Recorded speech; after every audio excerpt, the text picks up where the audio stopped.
do actually have some further questions to put to this witness. I haven't closed my evidence in chief yet.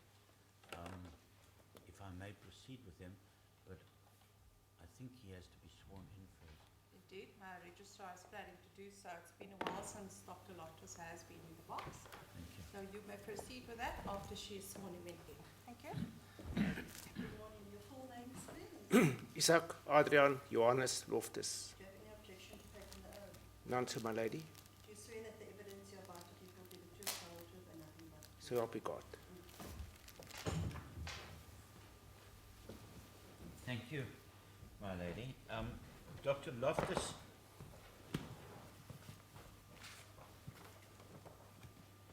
one of the aspects that emerged during the course of Dr. Perimortem's testimony was, as I perceived it, the speed with which, the quickness with which death can occur in the case of hanging with a ligature, with a rope or whatever, depending on the exact mechanism of death. Also, another aspect that seemed to emerge was the relative ease with which death can occur. I'd like you to comment on those two aspects,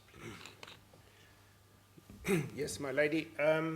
First to start off is that because, as we have spoken about previously, there are different mechanisms when force is applied to the neck which can cause the death. It is the obstruction of the airways, obstruction of the veins, obstruction of the arteries, and then also the entity called acute neurogenic cardiac arrest. And then often a combination of all four. Those, especially maybe in the case of strangulation, as the hand moves across the neck, or in the case of hanging, as the noose tightens. So therefore, some of those mechanisms, like acute neurogenic heart arrest, can cause death almost instantaneously. I think in his evidence, Dr. Perimortem, for instance, mentioned a case which I think Professor Gordon taught them at medical school about a young soldier just touching his girlfriend's neck, and she collapsed. So acute neurogenic cardiac arrest is a real entity, and it causes it instantaneously. The others, unfortunately, can, if there's airway obstruction, the patient can survive for 5+ minutes before there will be enough cerebral hypoxia to cause, obviously, death and so forth. If it is arterial obstruction, and especially if the deceased have got arteriosclerotic diseases, that may even be much quicker. That can be in a couple of minutes, maybe less than a minute, if the arterial, the blood flowing into the brain, is obstructed. Venous will take longer because there you will still get blood flowing into the brain, but obstruction of going out of the brain. So it depends on which mechanism is at play.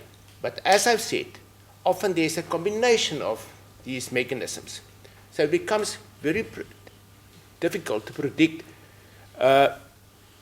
what is the time of death. Now, maybe to give the court a very good example, in the 1800s, when many people were executed at what they call Tyburn Tree, which was in England, if the patient or the person is not properly executed, it is well known that the family will pay the executioner to go and hang on the bodies of the person dying to hasten the death of the individual. So it is well known in medical literature. It can take very long. There are so many factors at play. It's very difficult for us retrospectively to go and say, this was 2 minutes, this was a couple of seconds. However, in some cases of hanging, especially hanging from a height where the body is suspended, we know that one of the main causes of death in such a scenario probably be also because the knot may touch the carotid sinus, is that acute neurogenic death in a case of an individual free hanging. And that's why sometimes in those cases you can find none of the other so-called obsolete quintet signs of asphyxia like congestion, edematous changes, cyanosis, and so forth. So, to answer the question, it's impossible to predict. It can be very quick, it can be almost instantaneously, and it can be very long. So in partial hanging, how would that apply to partial hanging? In partial hanging, obviously, you've got far less force. So unless the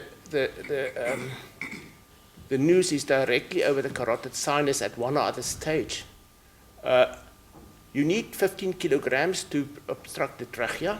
You need 2 kilograms to obstruct the veins. So you may have enough force to obstruct those structures. But the mechanism of death due to venous obstruction, the mechanism of death due to hypoxia is different than that due to neurogenic heart arrest. So you will expect a longer period of survival. Now, I also touched on the relative ease. In terms of materials used for a hanging, a rope or a cord or a shoelace or something, is there a correlation between, is the breaking strain of that material of any significance? No, my lady, if it can exert its effect and kill the individual, even if it then breaks afterwards, it has succeeded in its effect. And I think it's also in Knight's textbook where he mentioned that it may look like a strangulation because the person is lying on the floor with a ligature around the neck, which has broken from the point of suspension. So, yes, as long as it can last and exert its effect until that crucial moment, the breaking point becomes irrelevant. The question of death being not an event, but rather a process. Can you comment on what that means exactly? My lady, there are not many causes of instantaneous death. Even if in a bomb blast, someone may survive for a time. So the normal cases that we will teach the medical students will be things like a gunshot wound, let's say, through the brain, injuring the medulla oblongata, the brainstem, or where you transect the coronary arteries and maybe the conduction system. That's now, we're talking now about traumatic causes of sudden death. There are also natural causes of sudden death, like a typical or abnormal heart rhythm, or massive blood clot going to the lung, so-called saddle embolus. So there are some natural causes, but unnatural causes, there are not many that will kill you instantaneously. So, whether in most cases of death, and now I'm saying natural and unnatural, death is a process, it's not an event. And that process can be hours for a patient passing away in ICU. That process is, it's difficult to say how long that process may be for each and every case. But we, obviously in medicine, we use that process because that's the period that if you can intervene with successful CPR, you may revert it. Because otherwise, if I die, let's say I suddenly develop a cardiac arrest here, then there's no need to perform CPR if it's not a process. But as long as my heart, the cells in my heart, the cells in my brain, as long as they haven't suffered enough hypoxia, it is possible to reinstitute the circulation and I may survive. So that is maybe a very good practical example how we use that, the fact that death is a process to our advantage in medicine. So when we look at death, we must remember that, and it's difficult even retrospectively to ask patients or the family, how long has the person been unconscious? Because you lose track of time, and that's often a problem because now you don't need whether, if you resuscitate the person successfully, there may be brain damage because you don't know whether the 5 minutes that they're saying is 5 minutes and maybe not 10 minutes because time flies in those circumstances. So it's very difficult to define how long is that process of death. But it is seldom an event like, oof, That's the end of life. Right. Now, in your work as a medical practitioner and as a dual specialist pathologist, have you come across so-called parasuicide? Yes, my lady. I have had exposure to that condition or that entity, but may I start off by I'm not a psychiatrist, I'm not a psychologist, but as a forensic pathologist, obviously we deal with the failed parasuicide. So what is parasuicide? Parasuicide is where someone will not intend to commit suicide, but this will be a cry for help.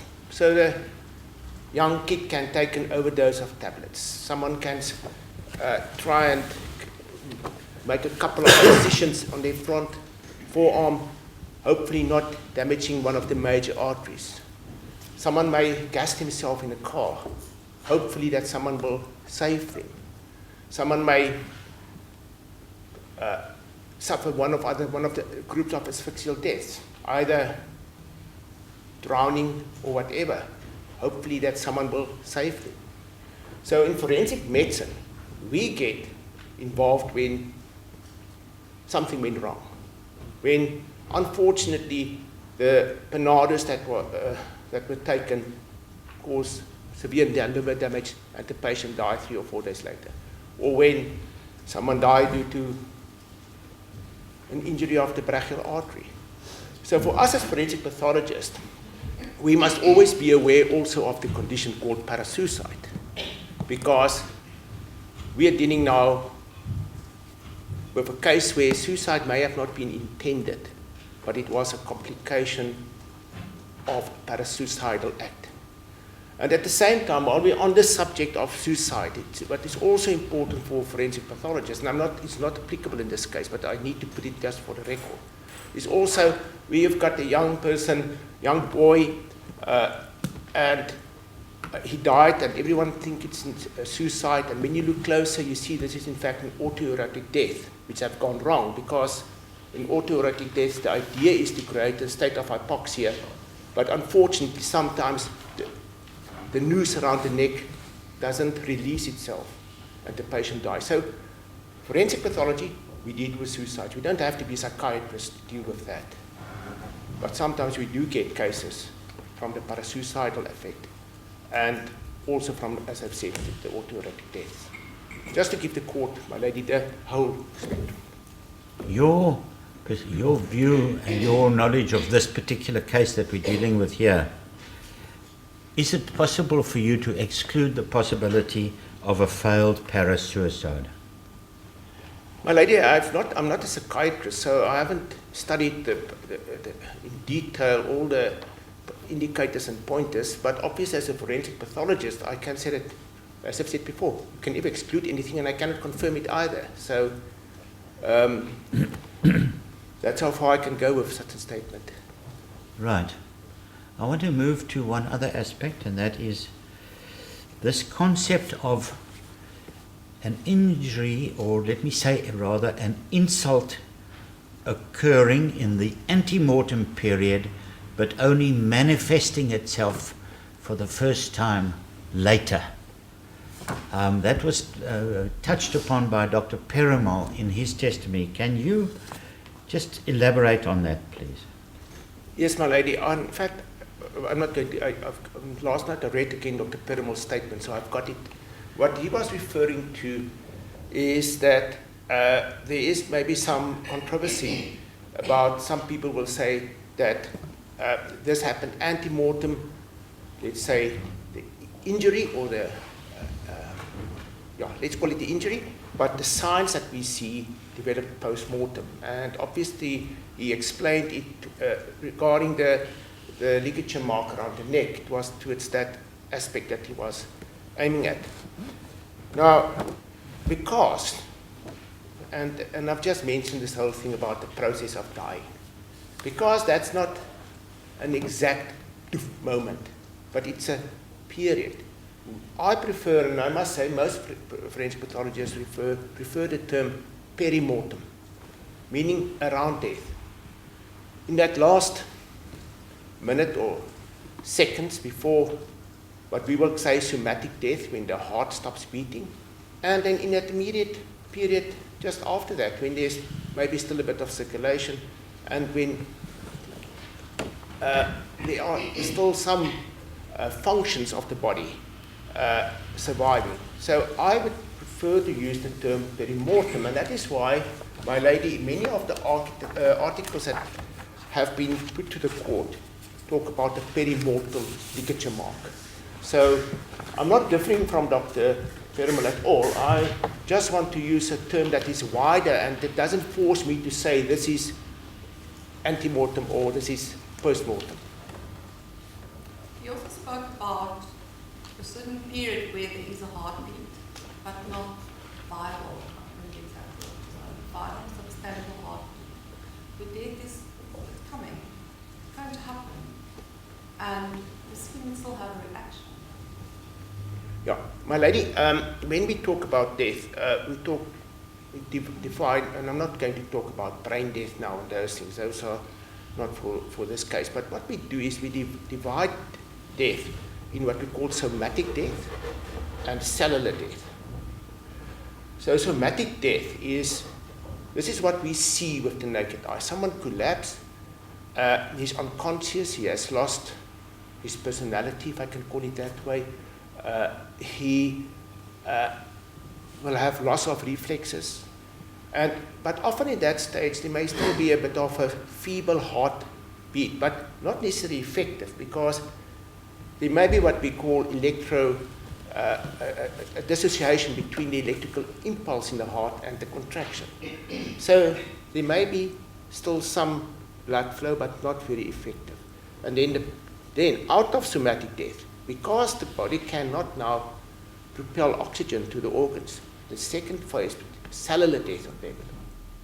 And it is in that period of somatic death where we sometimes can't revive someone. And somatic death can be a very long period in some cases. And I'm going to use one example. For instance, we always used to say, if you suffer from hypoxic damage more than 5 minutes, you will have brain damage. I mean, that was the rule when I was. Now we know people can survive much longer, especially those people falling into a frozen river and they suffer severe hypothermia, because we know dropping the temperature of the body will protect the brain. So that 5 minutes, in fact, is now most probably almost 20 minutes in some of the literature I've seen. So that is how the development of cellular death can be postponed. So you will be somatic death, but there's now a bit of a protection zone due to the hypothermia. How could the ligature mark develop during cellular death? Sorry, during somatic death, while cellular death is still in the process? Yeah, my lady, that would be in that perimortal period when there's still maybe a feeble heartbeat or not. You don't need to have a heartbeat, but it is still in that immediate period just after. And the skin could still react. Yeah, and we must be careful there that, because that was one of the problems of the vital reaction, which was in one of the articles on page 171 of Night, which was put to the court. I think it's about XXX. The cells, the inflammatory cells specifically, can still go on, even if the person is dead. So that is not cellular, that is in fact when, it is cellular, but it is not like we understand cellular, the brain cells, the heart cells. That's the inflammatory cells still being active and being able to respond to whatever insult. So to answer my lady's question maybe a bit better, the ligature mark on the left, that area that I've indicated, which I believe is an area of ecchymosis, that would be in the immediate post-mortem period. And that's why I prefer the word perimortem. That's in that transition from antemortem to post-mortem. whether the heart was beating its last beat, whether there was still a heartbeat, maybe feeble, but and not functional. A couple of seconds later, I really cannot say. I want to refer you to a document contained in Exhibit D, and it is the handwritten note of the autopsy done by Dr. Khan.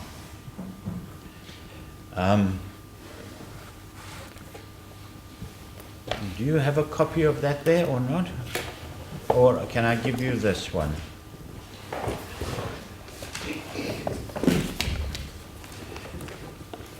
So we have Dr. Khan's typed autopsy report. I'm not referring to that. I'm referring to the handwritten note that he purported to have made. It may save time if I can have it. If I could possibly just show you this.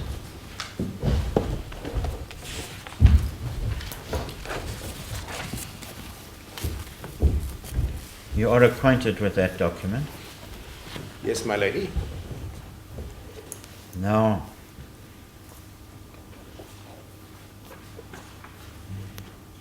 nine lines from the top.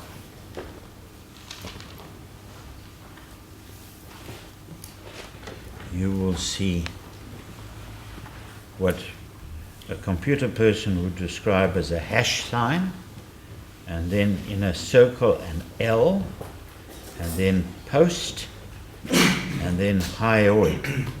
Do you have that? Yes, I have it, my lady. Right. Now you're a medical practitioner, you're a specialist forensic pathologist, you're a specialist anatomical pathologist. Tell us what that means. My lady, that sign means fracture. And it's also used elsewhere in this document to confirm that that was the intentional use of that sign. If my lady look at the third line, skull, no, and then hash, no fracture. And we also know from his evidence that there were fractures of the ribs on the right-hand side, 3 to 5. If we look at the 13th line, there's again the hash sign, right in the circle, the abbreviation, 3 to 5 ribs anterior.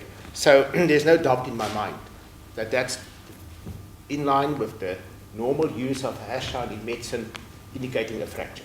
Right. So when you read that line, what do you read? My lady, I read number 1, fracture, left, post, abbreviated, meaning posterior hyoid. Right.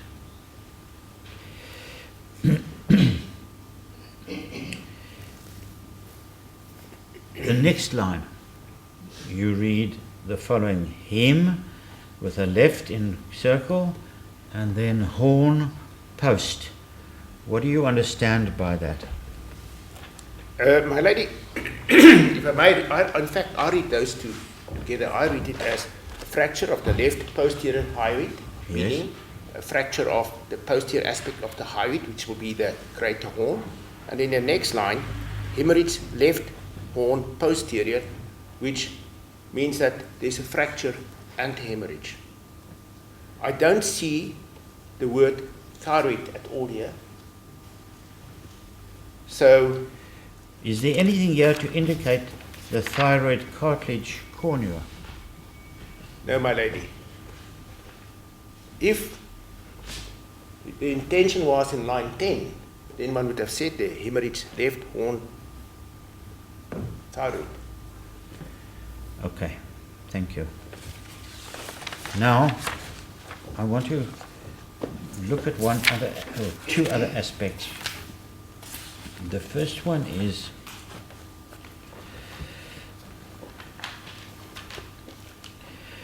when he was cross-examined, Dr. Perimortem was shown by my learned friend one photograph of what purported to be a smudge or a deposit of feces I don't know if you can recall that testimony. Yes, my lady, I do. Whereas, if one looks at the photographs contained in that particular photo album, which is Exhibit C, it seems as if there are several photographs involving feces or purported feces, because you did make the point that there was no proof that that was human feces. Now, I would like you to assist the court, please, and take us through those photographs contained in Exhibit C. I'll see which annexure it is.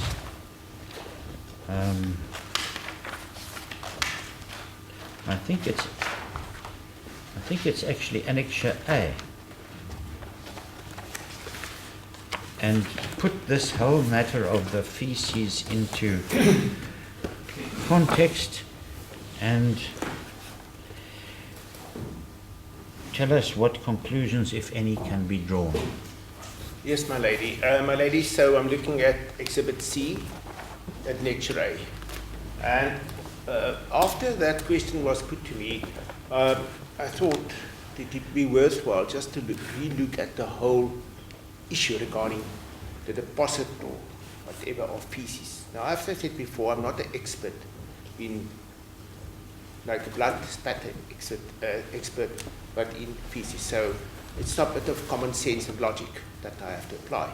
So I then thought, okay, first of all, I looked at the bed again. There are photos of the bed, and there are no signs of any feces on the bed.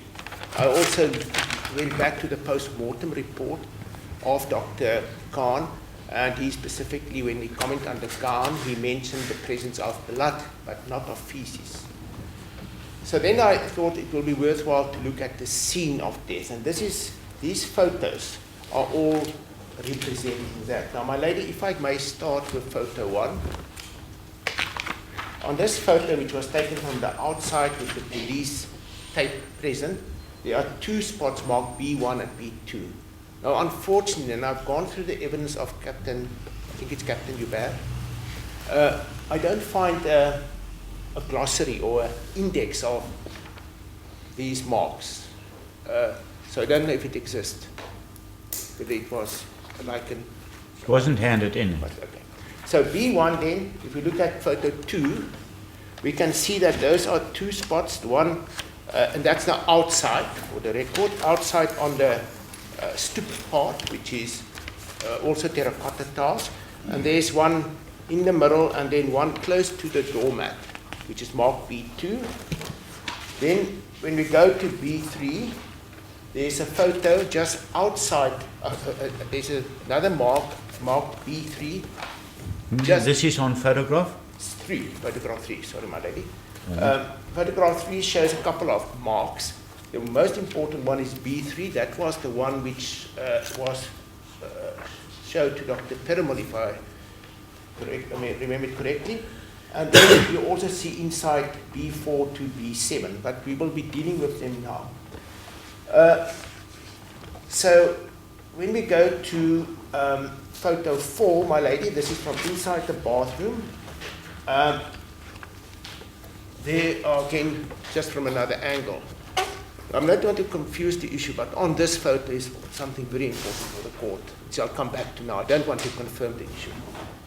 I have to confuse it. Then we go to photo 5, and this is a mark, I can call it the foyer, from the way you enter towards the bedroom. Now that mark B8, we'll come back to that. That is in fact not feces, it is a drop of blood, or let's call it blood. Spatter or whatever you want to call it. Now, my lady, if you look from photo 6, this is now the B's in sequence. B1 is that one outside, the furthest from the front door. Now that one is the same as, that's stool, that is fecal matter. Photo 7 is the same. Photo 8 is that one close to the doormat. My lady, now if I may just take you back 1 second, if I may, on photo 2. I don't know what is the size of those tiles, but normally they're about 400 millimeters. So it's 1, 2, 3, 4, roughly 5.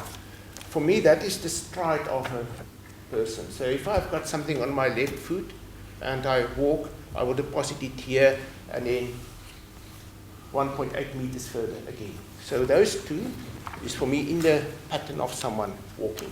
Now we get to photo 8, which is just a darker version of photo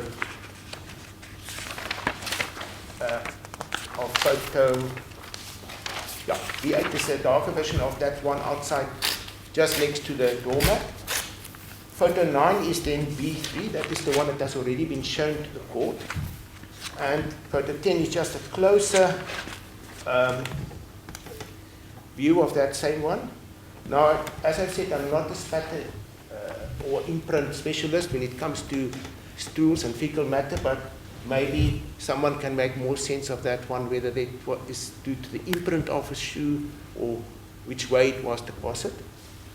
Then photo 11 is the same. Now, my lady, if we get to photo 12, we will see that B4 to B6 is in this photo. And there are, I'm getting the numbers to the court now, from photo 12 to photo 13, photo 14, those all has got like a panoramic view of those 3 spots. When we get to photo 15, which is a close-up of photo of B4, my lady, it has got the same appearance as the other marks. So I will interpret that as fecal matter. B5 is again the same. Sorry, which photograph? Photo 16, B5. In this case, it's more like a smear mark, but it's the same dark brown material. And photo 17 is B6. Photo 18, my lady, is B7. And photo 19 and 20 is a close-up of B7. And again, if you look at the close-up, that looks exactly the same as what was on the outside of the stoop, which was on photo B3, which was on photo B4 to B6. Photo 21 deal with that focus in the, as I've said, in the foyer. Now for me, my lady, that is blood. And I think photo 22, that's now photo 21 and 22, that has got more or less, that has got the appearance of blood. That's not the same fecal matter that I've just pointed out to the court. And then when we get to photo 23, which is next to the bed, that hasn't got the appearance of fecal matter. It's got a light brown appearance, almost look like dirty, just like dirt. And that will be from photo 23 to 26, the last couple of photos. So my lady, and I've said I'm not a fecal expert, but this shows that there's severe contamination of that scene by feces. And also, that even after this photo was taken, there was still continuing contamination. Now, I will explain this to the court now. The one thing that I was trying to look at is to see whether I could find any feces or stool then on the body of the deceased. Especially whether any note was made of whether it was present on, let's say, the back of the deceased, which could have been, I know that this has been put to Dr. Perimortem, that she was dragged out of the room, because then you will have smearing of feces. Now, unfortunately, I can't find any photos taken of the back of the autopsy. I don't know if it exists, but I mean, that is part of the reason why we have got a dispute about the hanging mark in the back, because we don't have a photo to show us the back of the body. So I couldn't find, and I couldn't exclude it. But what I did find, my lady, if we look at photo, and I'll give the numbers now to my lady. If we look at photo 3, And photo 4.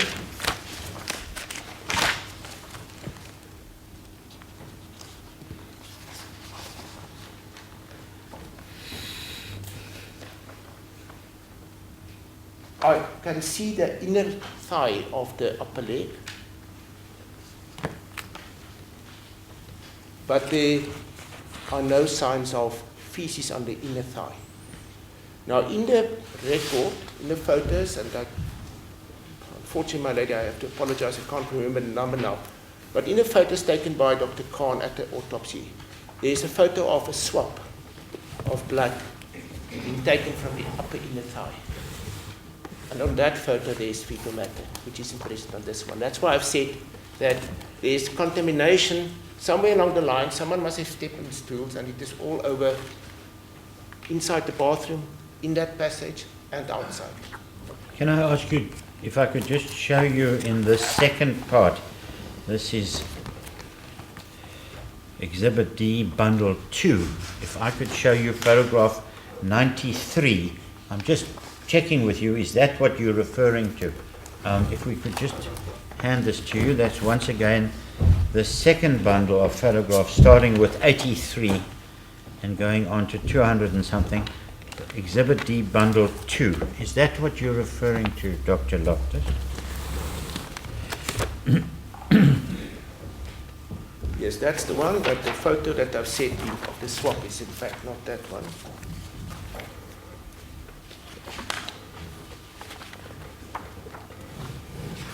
I'm referring to photo 126. Okay. And what does that demonstrate?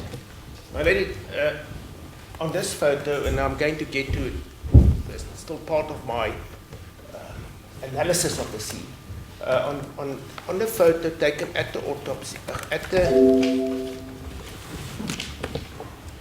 photo taken at the autopsy, which I've just indicated now, photo 126, there's a bit of fecal matter, stools present.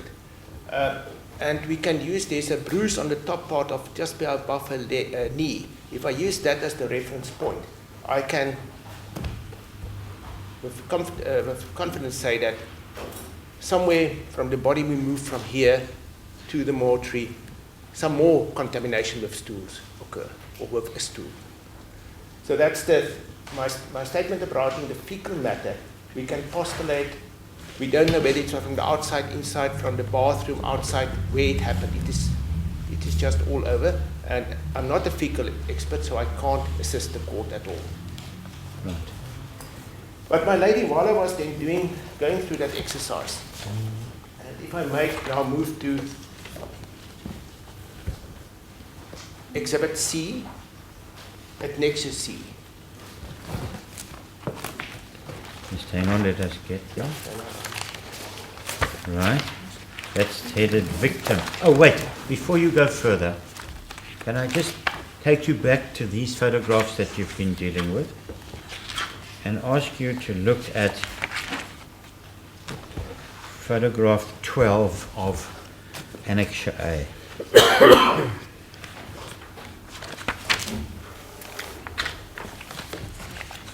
Annexure A, my lady. Yes. Do you have that with you? Do you have that? No. No, just check. Yeah, my lady. No, you do have photograph 12. You showed it now. But Photograph 12 of this bundle. Exhibit C, Annexure A. Okay. That one. Okay, yeah, my lady, I've got it. And you will see that points B4, B6, and B5 are highlighted here. Yes, I Do you do, my see lady. that? Yeah. And if you now have a look at photograph 13, B4, B5, B6, they're also highlighted. Yes, The my same lady. points. Same points, but with a different angle. Right, but there's also another difference between the two photographs. And that the one is, the deceased is covered with a red cloth and the other one not. So what conclusion can you draw from that? Maybe I didn't look at specifically at the time. Unfortunately, I don't have the raw data of these photos to determine the time that Yes. it was taken, but obviously somewhere between those sets of photos that she was, and we know that someone put a red throw over her, so that must have been somewhere there. But I'm going to get back to that. Okay, right. Take us then to Annexure C of Exhibit C. Maybe I will start off with photo 1, because as I've just mentioned there, on this photo, the deceased is lying with a red throw over her, and with the gown pulled up towards the head part. And on the next photo, photo 2, it is absent. I'm not going, and same on photo 3, it's absent. The red gown, the red cloth is absent. Red throw is absent.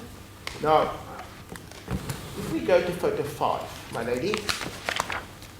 My lady, on photo 5, the deceased is lying on the tile floor, and she is naked. There's a circle around an area, which is the area which, at on the photo I've shown to the court, that is from where the swab is taken. There's a brown bruise on just above her, I would say, the lower third of her left thigh, but there's nothing on the inside. And there, in that circle, that's where the fecal matter was. But that's what I want to point out to the court. If we look closely, my lady, at the tile floor itself, and I stand to be corrected, but there's no other fluid on this floor except underneath the body of the deceased.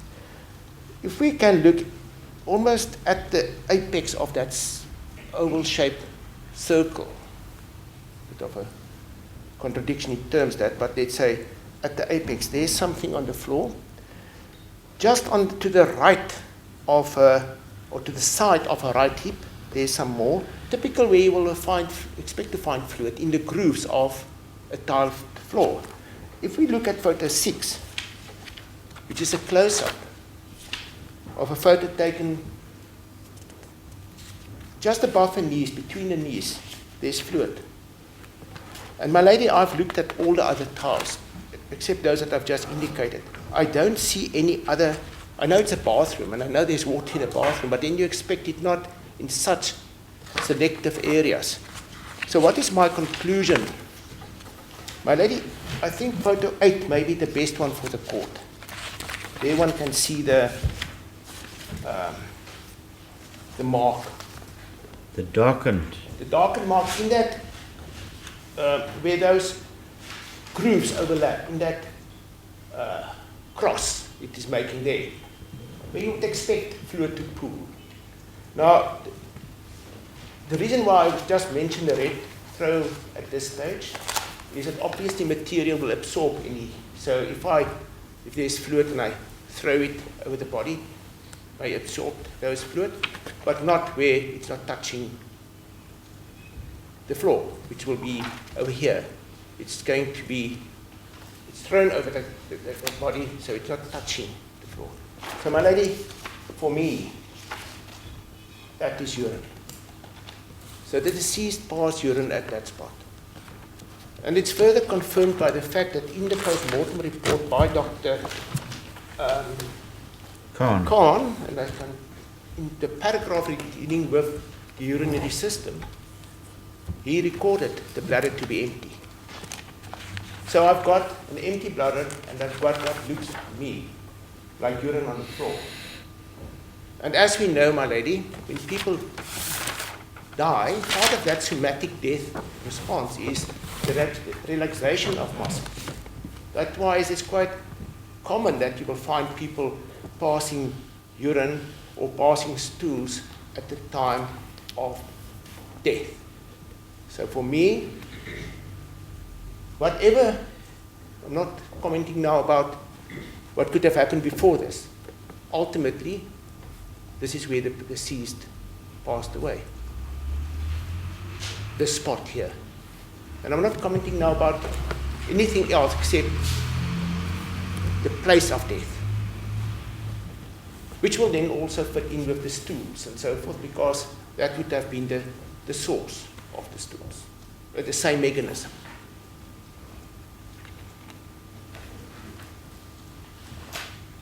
Now, I want to deal finally with two aspects arising from the testimony of Dr. Abrams. Now, her testimony has been disputed in cross-examination, but I want to refer you to certain passages from her evidence. I'm going to quote them to you, and then I'm going to ask you to comment. The first one, I refer to the record of proceedings, page 1207, 1207, and she was asked by my learned friend to express an opinion, and I'm just going to go back one half page just to contextualize things reasonably. Mr. Van Niekerk says, can you express an opinion? At the time that this blunt force happened, what would be the effect on her as to mobility, etc.? Then Dr. Abrams says, well, when we examined her lungs, she had contusion of the lungs, and then furthermore, when we examined the stomach, we found that there was quite a significant amount of blood in the stomach, which had passed the stomach and gone into the small bowel in the proximal part. So at the time of this blunt force trauma, the person was alive, breathing. She doesn't aspirate the fluid. It goes up into the airways and then swallows, and she ingests it into her stomach, and then after that it passes. So then later on page 1207, line 23, she says the following: I think this person would have been in quite some pain after that injury, and I think, possibly subdued. Okay? Will you bear that in mind, please? Yes, my lady. Especially the possibly subdued. Now, going further into the record, page 1241,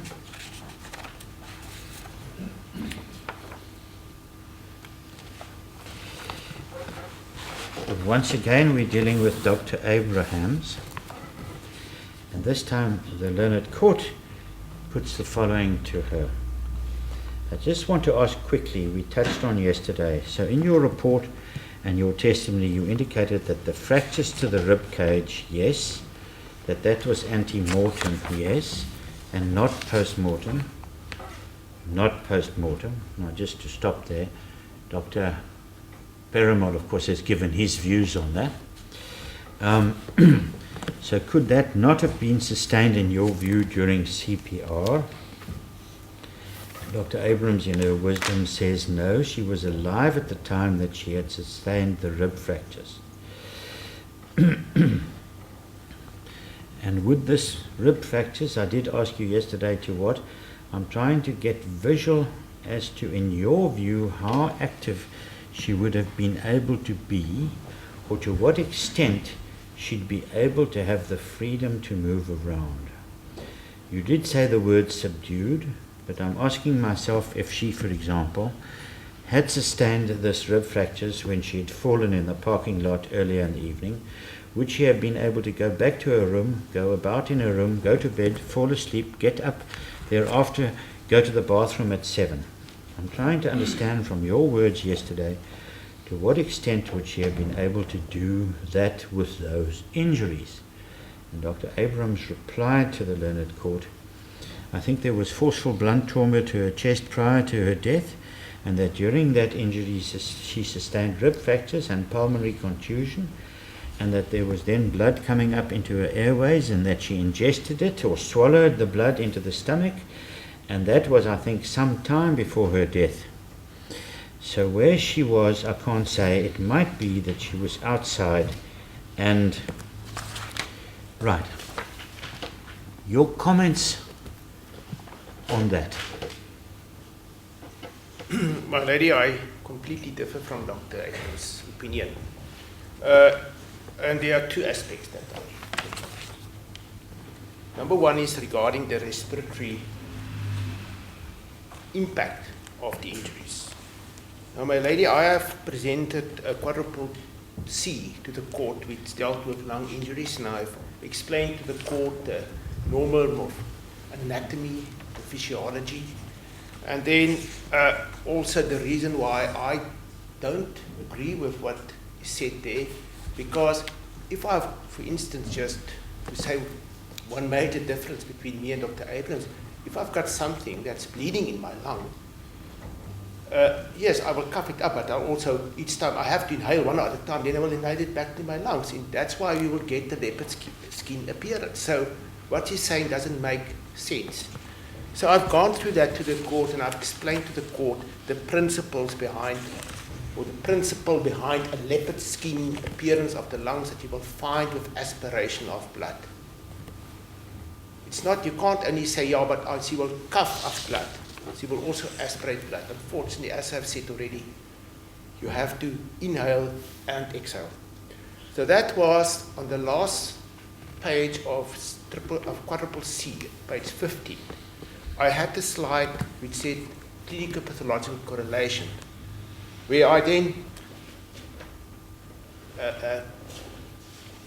mentioned the different things. I said there, and I'll repeat it for the record, no signs of aspiration of blood are evident on the surface of the lungs. Number 2, post-mortem findings as per paragraphs 12 and 13 of the post-mortem report by Dr. Khan said blood-stained fluid was present in the trachea and main bronchi. Blood-stained fluid, not whole blood.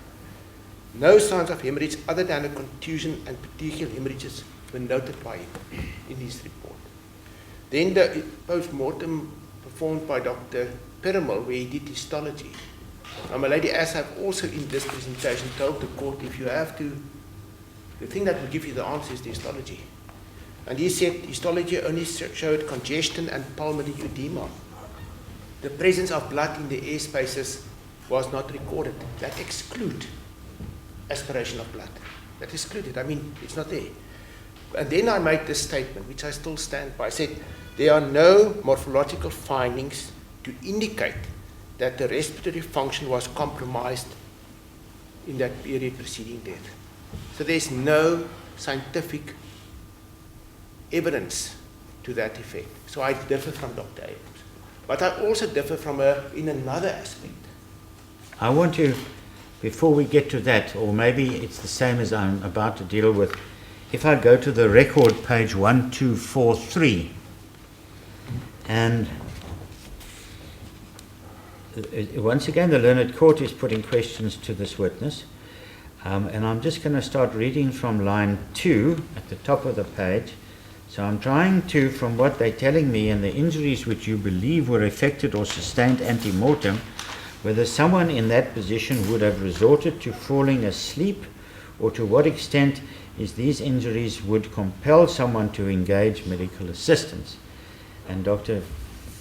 Abrams replied as follows: I think significant injury she may, what I meant with subdued is that she may be in a position of pain and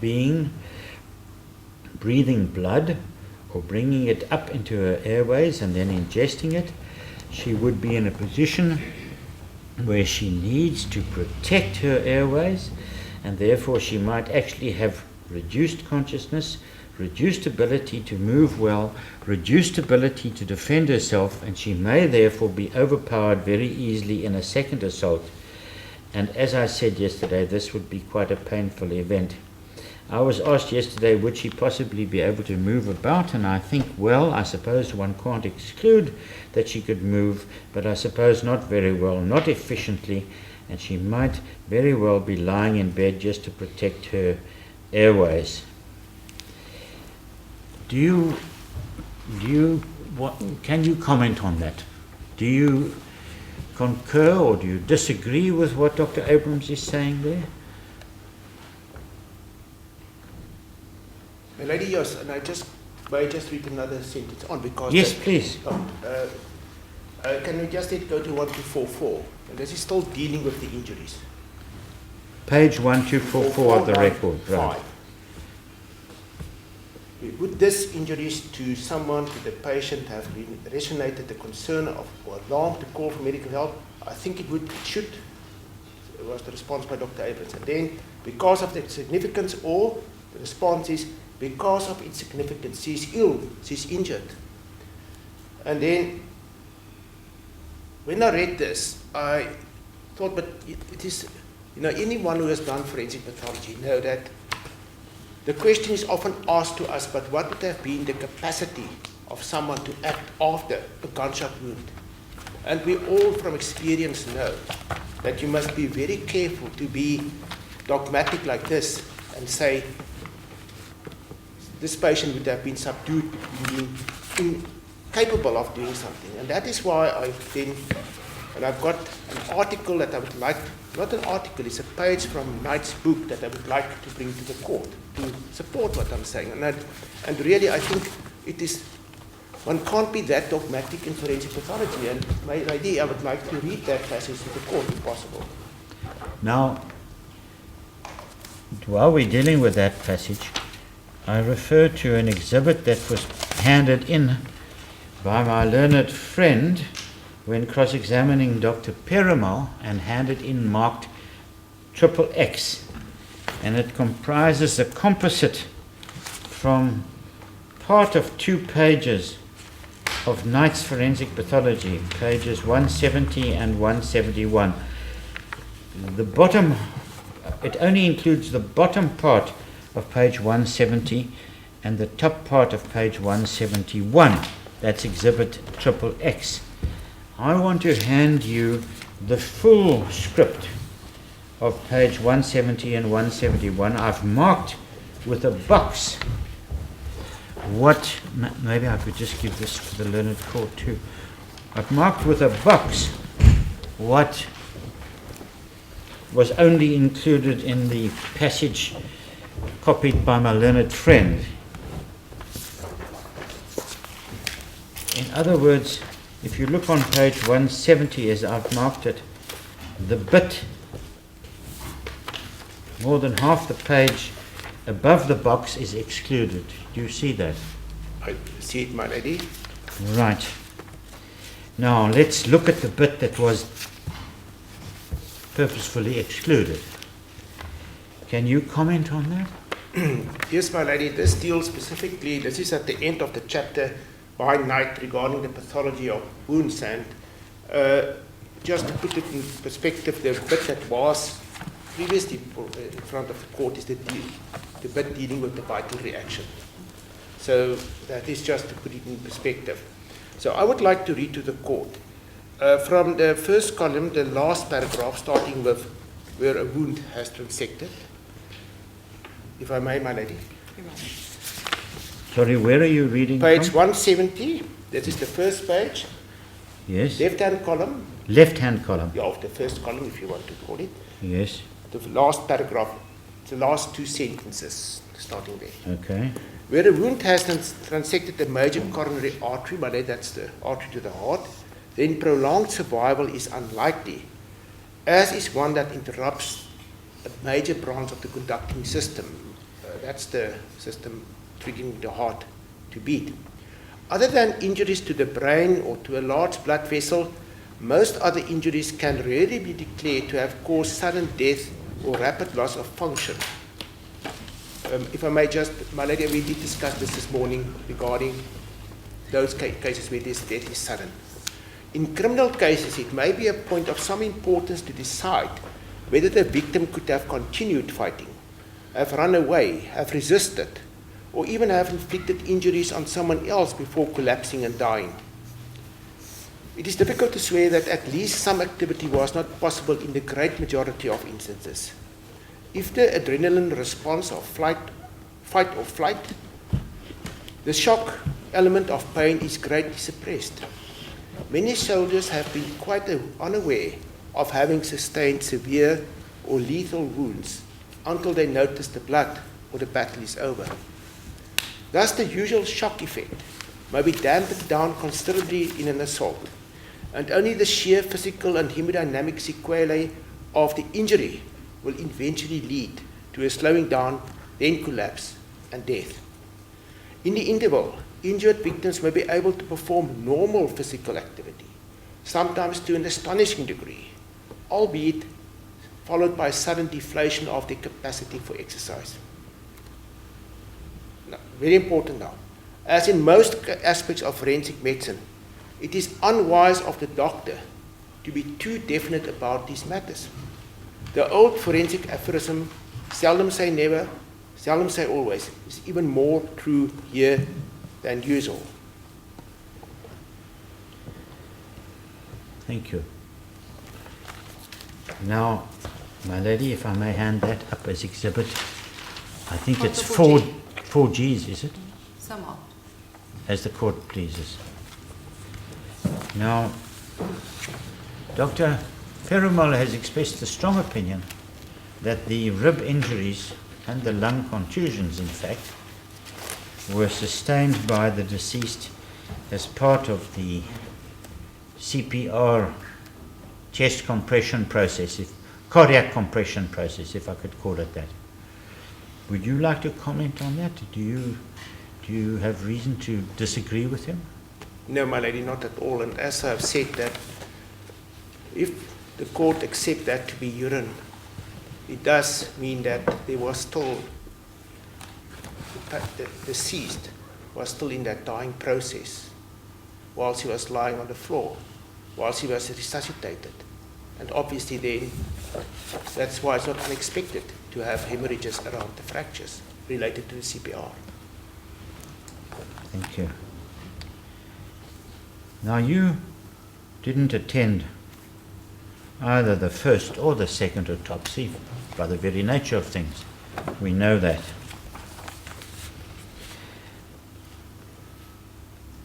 Regard being had to that fact, from your perspective as both a forensic pathologist and an anatomical pathologist, is there any aspect of Dr. Perumal's testimony which you dispute or that you are in disagreement with? You have studied his testimony. Yes, I've done it, my lady, and I don't have any major issues with it. Thank you. Thank you, my lady. I have no further questions. Thank you. It's a good time for us to adjourn. If no further questions, so after tea, Mr. Panicate will proceed with cross-examination. As a court Thank you.